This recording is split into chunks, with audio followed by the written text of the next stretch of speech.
checking out the bass line now. Let's see how we can push this. I also think I'll go back a little more to the chords we've just developed as I go, because as I'm doing bass lines, I know I can sometimes hear a little space missing or maybe a layer that could kind of benefit more. So, but first things first, my bass 3 is probably going to be my sub. This is usually how I build it, and usually maybe a mid or a mid-high, or maybe, as I've said, a mid-distorted, we'll call it, yeah, mid-distortion.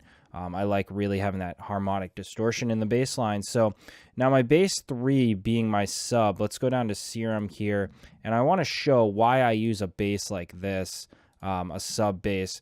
Very basic shape of that square, but the reason I like using this is because when I do my cut, as I've been talking about that 200 hertz range, we don't want to cut there. We want to do our high cut now. I like also keeping about a 400 to 500 open. This is now a harmonic distortion. We're going to really want to feel the warmth from the sub here. Generally, people will want to do this to really cut from the chords. Well, I want to feel this mid-low distortion, which is coming from our distortion module here, which I can show. And let me just solo this out. And we're going to go down here to a classic A-B soft and really drive it. This is going to give that harmonic distortion that I'm talking about. Let's go a little more on the tone. And let's bring it down. And on the lower ones, we're going to want to come up.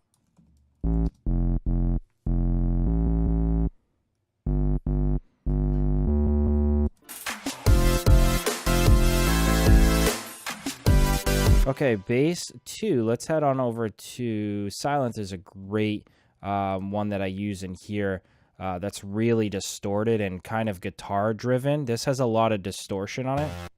And let me just cut all of that out now past that.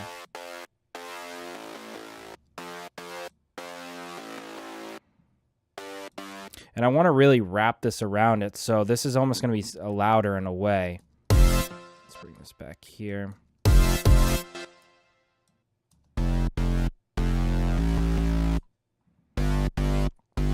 And now bass 1 is going to be similar to 2, that distorted edge coming from Serum also. This is going to have more movement to it. So let's now open this one up and take a look and listen to this. So it's similar, but now what we need to do, I'm going to open up the plugin here in a moment again, is go like this, up, and we need to go up again on 2. We can actually maybe keep that lower.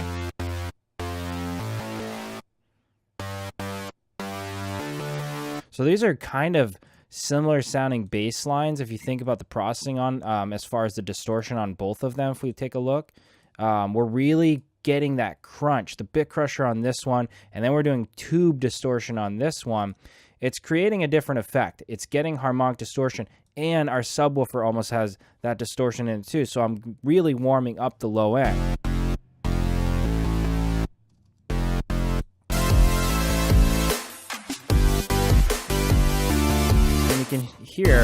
You can hear that's with no side chain at all. So now let's go to bus 4.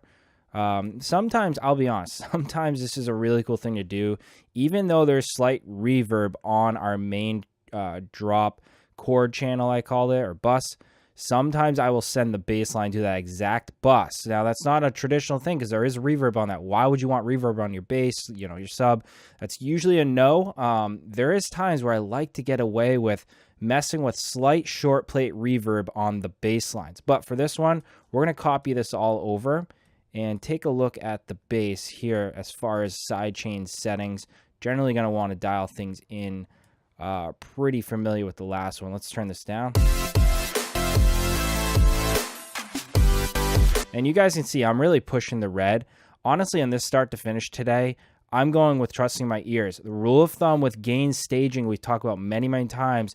A lot of people are going -10 on each stem. You know, I did dial some of these in as we brought them in and changed a couple things to show that. But there's also certain songs, depending on what I'm going for, I like breaking the rules. And some of you guys may disagree with that, and that's absolutely okay. That's your opinion as a producer, and that's absolutely fine. You know, there's producers that will not touch the red at all. There's producers that push it like this here and really love that overdriven distortion. You really got to trust your ears. If it's overdone and you are distorting and pushing too hard on the compressor, you're going to have to stage things back. But I'm going to go with today pushing things a little harder.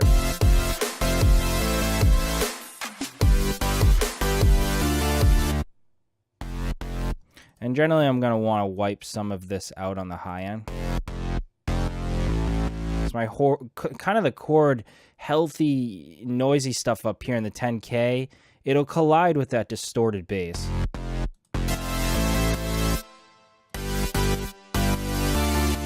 So I want to do another idea actually here before we go forward that I thought about is the trigger that I'm using is the kick.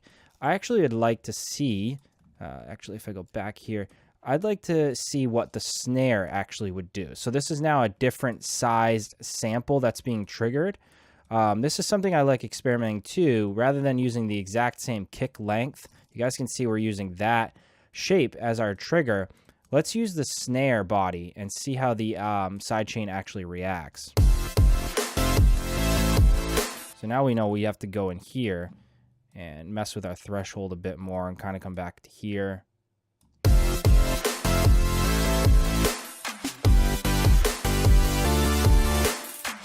And let's open up our other input, other compressor here. We went pretty hard on the input gain, the auto gain. Let's bring that back to off for a moment.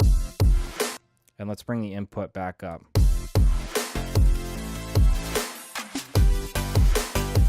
So the main difference I want to show, this is coming in way too hot when we do something like that, and you're getting a really awkward style sidechain. So sometimes I'll auto gain it really down to be able to push my threshold harder, and I get more of a natural kind of less plastic, if that makes sense, like a less digital ducking motion. It's just more natural.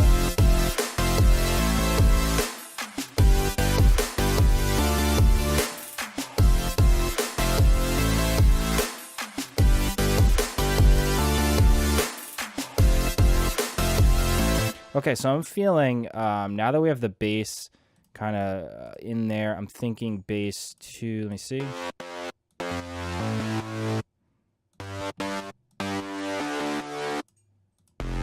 Could come up a little bit.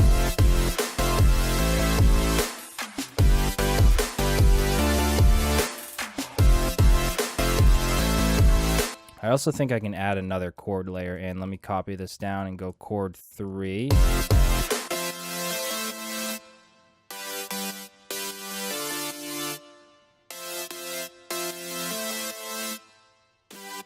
This one has more of a... It's got that kind of ripping feeling in the notes from just your portamento.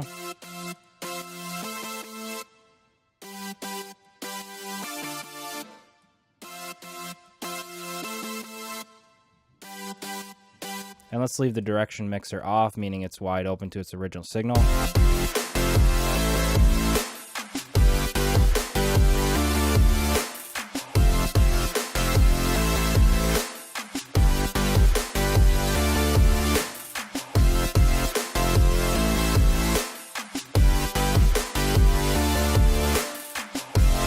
Okay, let's see what happens to our bus, our chord bus, when we bring a dimension expander on. Gonna give more of a reflective feel is the way to put it.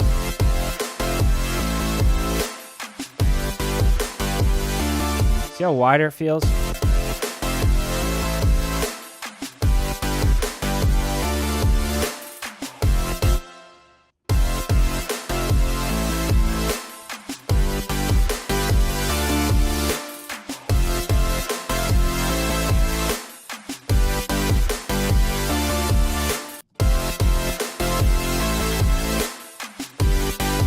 Okay, and another one, pushing OTT. I know some of you might be saying this is pushing, you're pushing it really hard. That's a taste thing. That's my preference for this style production.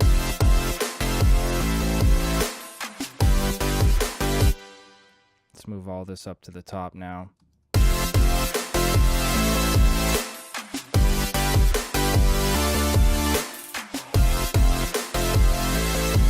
And I think the sub could come up a touch.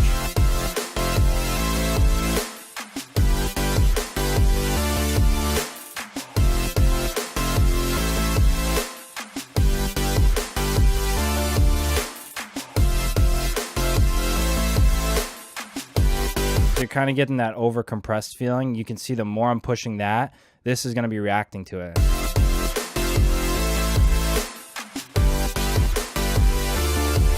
So a rule of thumb, usually I back off my threshold on my bass lines just to let those layers come through more, because my bass has to have a lot of presence in order for the low end to just make sense.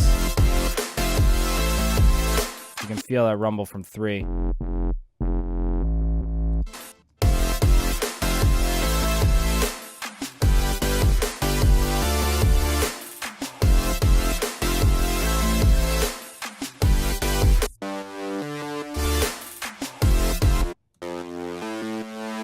Let's see how this feels going down.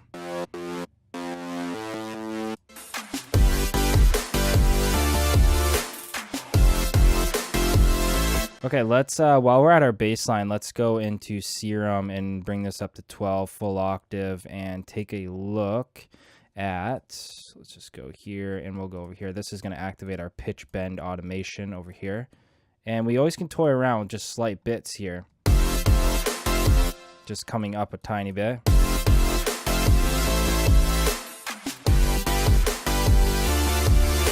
And maybe even going down with this to see what happens.